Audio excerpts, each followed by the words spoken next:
오늘 여러분과 함께 묵상하고 나누고자 하는 말씀은 시편 119편 71절입니다. 내가 고난을 받는 것이 내게는 잘된 일입니다. 이는 내가 주의 율례를 배우게 되기 때문입니다.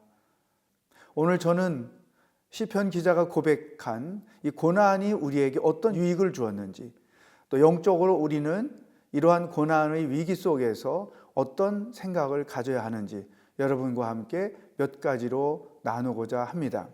첫 번째, 우리 그리스도인들은 고난을 당할 때 그 고난을 자기 성찰의 기회로 삼아야 한다는 것입니다. 하나님은 우리의 죄를 회개케 할 때에도 때로는 고난을 사용하셨습니다. 그래서 이와 같은 고난의 시기에 하나님의 말씀 앞에 서서 내가 하나님 앞에 고백해야 될 죄가 무엇이 있는가? 나는 가정생활을 올바로 하고 있는가? 또 직장생활을 올바로 하고 있는가? 믿음생활은 올바로 하고 있는가? 우리나라는, 우리 사회는 하나님이 보실 때 합당하게 굴러가고 있는가?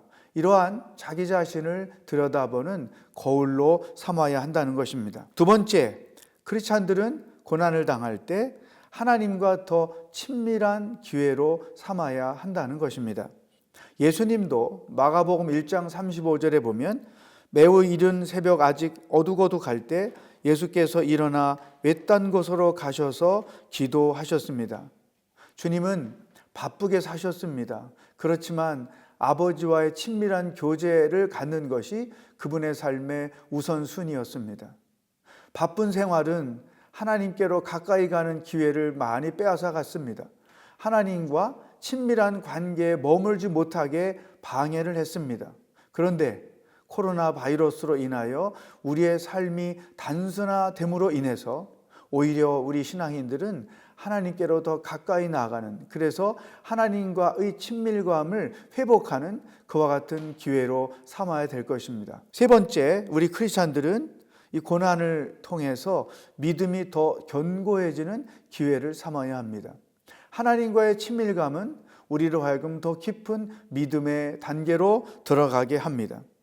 고난은 대부분의 경우 우리들의 연약함을 깨닫게 합니다. 우리들의 부족함을 깨닫게 합니다. 그리고 우리의 허물을 보게 합니다. 그래서 하나님께로 더 가까이 나아가는, 하나님을 더 의지하는 좋은 기회를 삼게 되는 것이죠. 우리가 고난을 기도 없이 감당하면 강팍해지기가 쉽습니다. 그러나 기도를 함으로 하나님을 의지하는 믿음이 더 견고해지면 이 고난을 통해서 우리의 신앙이 더 성숙해져 갈 수 있다고 하는 것입니다. 마지막으로 그리스도인들이 고난을 당할 때 하나님이 하시는 일을 볼 수 있는 기회로 삼아야 합니다. 이스라엘 백성들이 애굽에서 나와서 홍해 바다 앞에 섰을 때 얼마나 많은 문제가 있었는지 모릅니다. 애굽에 무덤이 없어서 우리를 여기까지 데려왔느냐 등등의 악한 말로 모세를 향해, 하나님을 향해 원망했던 것이죠. 그때 하나님께서 모세를 통해 이런 말씀을 하셨습니다. 출애굽기 14장 13절, 모세는 이스라엘 백성들에게 말했습니다. 두려워하지 말라. 굳게 서서 여호와께서 오늘 너희에게 베푸실 구원을 보라. 너희는 이 이집트 사람들을 다시는 보지 못할 것이다. 너희는 굳게 서서 여호와께서 너희들을 위하여 하시는 일을 보라.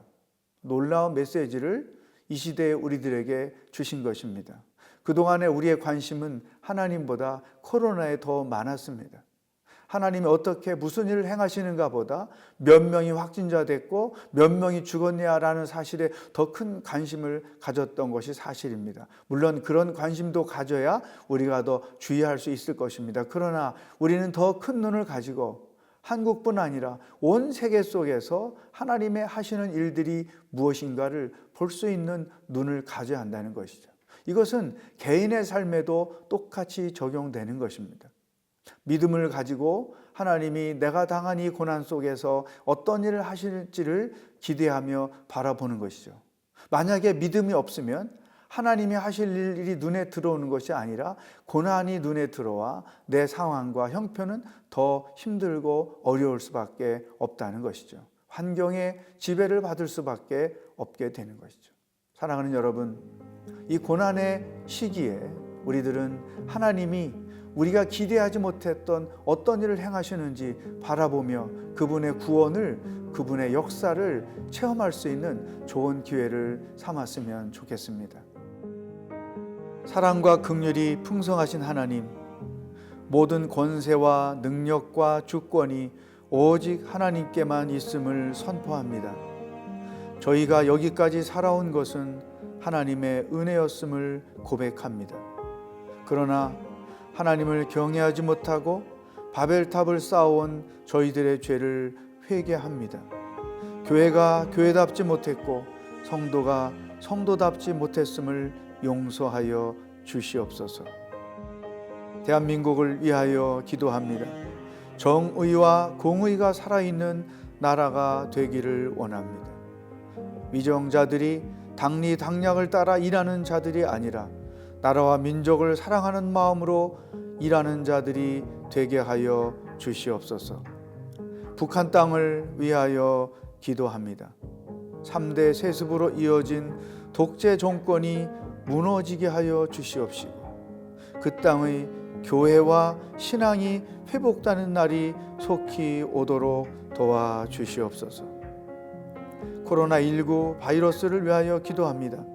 고통을 겪고 있는 나라와 백성들을 불쌍히 여겨주시고 백신과 치료약이 속히 개발되게 하여 주시옵소서. 한국교회를 위하여 기도합니다. 한국교회가 말씀 중심, 복음 중심의 교회들이 되게 하여 주시고 사회를 변화시킬 수 있는 선한 영향을 끼치는 교회가 되게 하여 주시옵소서. 하나님 아버지, 저희들 모두 고난의 시기를 보내고 있습니다. 승리할 때까지 더욱 믿음으로 나아가게 하여 주옵소서. 경제적으로 고통을 겪는 기업들과 실직자들이 많아지고 있습니다. 국가가 경제 정책을 잘 펴서 온전한 회복을 이룰 수 있도록 도와주시옵소서. 우리의 삶과 가정과 교회와 나라의 주인이 되시는 예수 그리스도의 이름으로 기도하옵나이다. 아멘.